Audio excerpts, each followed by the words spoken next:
again, God is not up in the sky making crazy rules to make our life miserable. No, these rules that he's given us are a reflection of who he is, okay? And when we think about that, add to the fact that, again, remember we said, when somebody treats us in a way that is bad, when we've treated them good, that particularly stings. That really causes resentment in our heart. Think about this. God has been good to us. Now, I'm not saying everybody's life is perfect. My life has not been without its difficult things, and I'm sure your life hasn't either. Particularly, we've just been through the coronavirus, and there's all sorts of difficulties that have arisen from that. In the financial realm, in the realm of employment, people are, fearing for their jobs and their livelihood. Also, even just mental health. It's been a tough time. The lockdown and many of the problems that have come from that, it's been a difficult time. But despite the fact that we all face difficulties in our lives, we all have a lot of blessings. I was looking on the news the other night of some of the children in Yemen and what they are going through.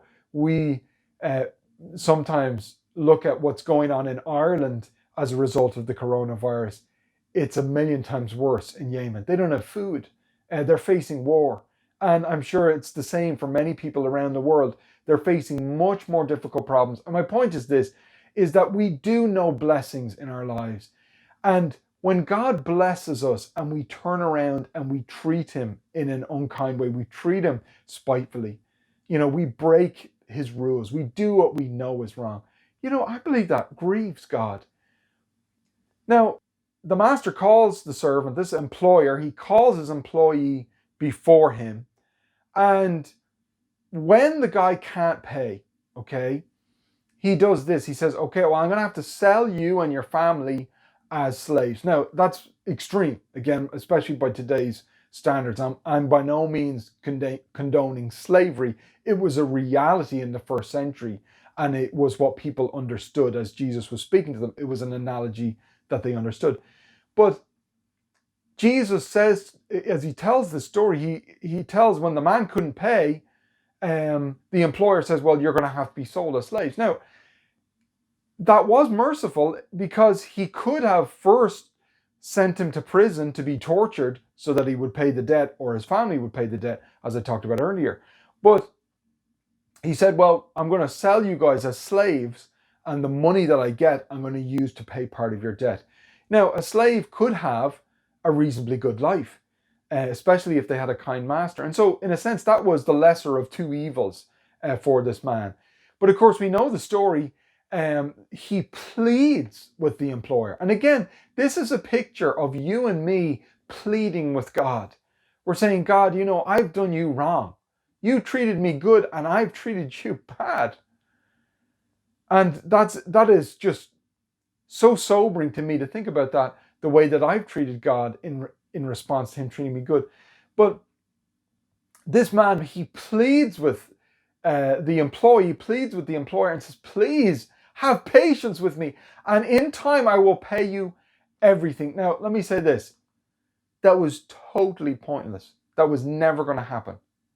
Think about if you owed someone almost 15 billion euros. I mean, what are you going to do? Get on a payment plan and pay them $5 a week?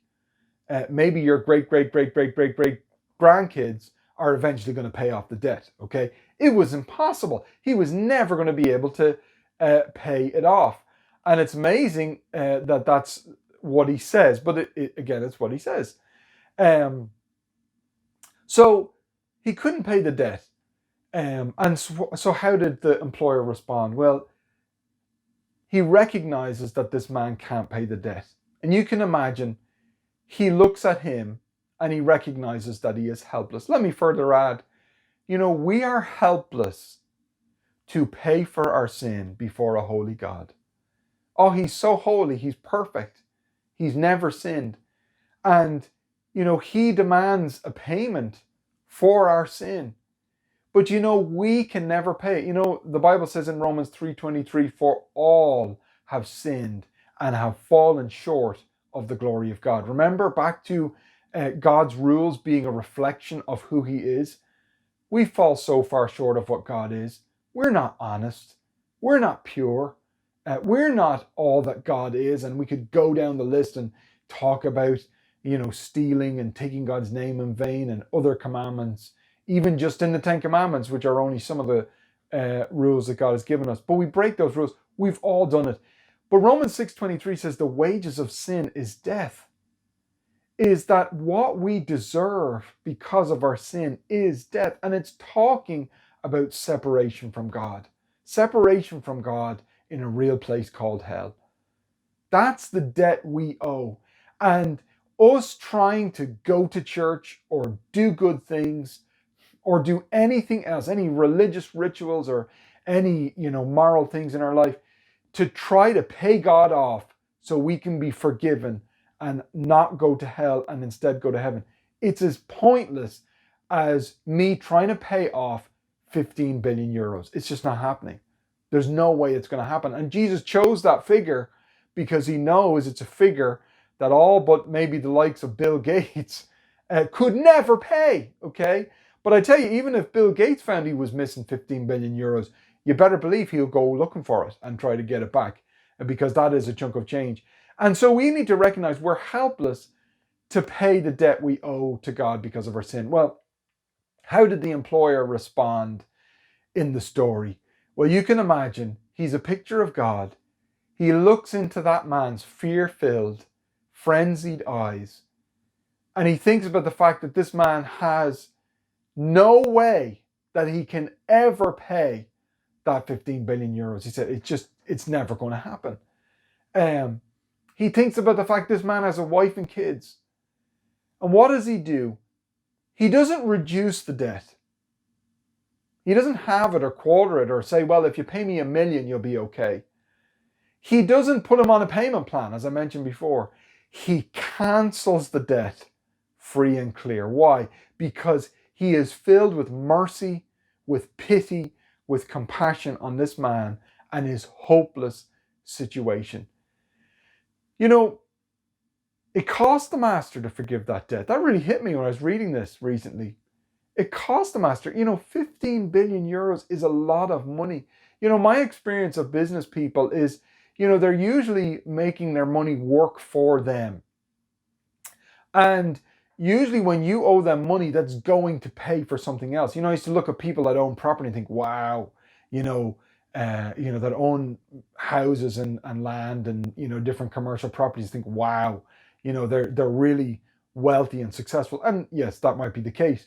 But a lot of times you'll find that person is taking the money that they are owed and then maybe paying a debt that they owe. Maybe they're paying the mortgage on a property that they're renting out to somebody, and that's often the case. This employer, he may have been in a similar situation, in the story. He had bills, he owed money, and so he needs that money to pay off those debts. And it was a sacrifice. It cost him to forgive that man's debt. And think about that with God. It cost God to forgive my debt of sin. I couldn't pay it myself, but it cost God. You say, how did it cost God? Well, it cost him the life of his precious, holy, only Son, Jesus Christ, when Jesus died on the cross. 2 Corinthians chapter 5 and verse 21 says, for he has made him to be sin for us, or in our place, who knew no sin. It's speaking about Jesus Christ the Son, that we might be made the righteousness of God in him. In other words, God took his own precious Son who had never known any sin. He did not owe any debt of sin to God of any description. And he sent his Son Jesus into the world to die for you and for me so that we could be forgiven. The debt had to be paid. And instead of forcing us to pay it, what God did is he sent his son Jesus to be punished on the cross. What does that tell us about how awful our sin truly is? The times I've lied, the times I've not honored my mom and dad, the times that I have sinned in other ways, the times I've said horrible, unkind things to people, even people close to me, people I love. We tend to think, well, it's not that serious. Picture Jesus Christ hanging on the cross with nails through his wrists and his ankles, a crown of thorns on his head, blood streaming down his body. That's what our sin deserves.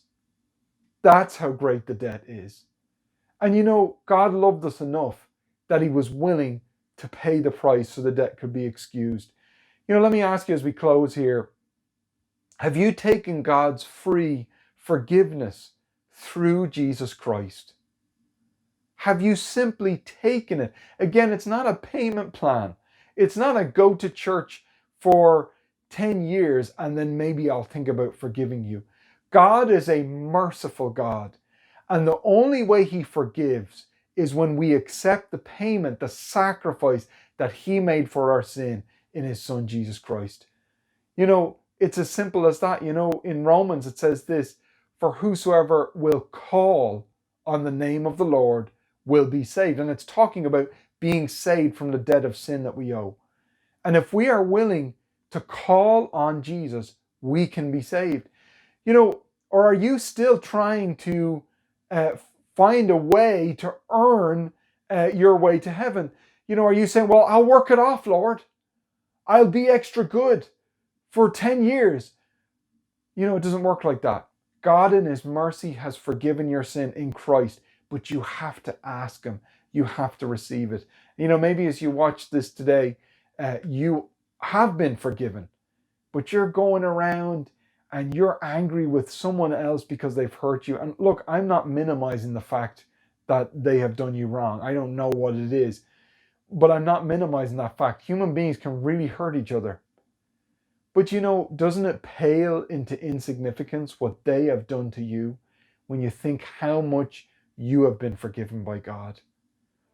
And again, those that have been forgiven should be the most forgiving people in the universe.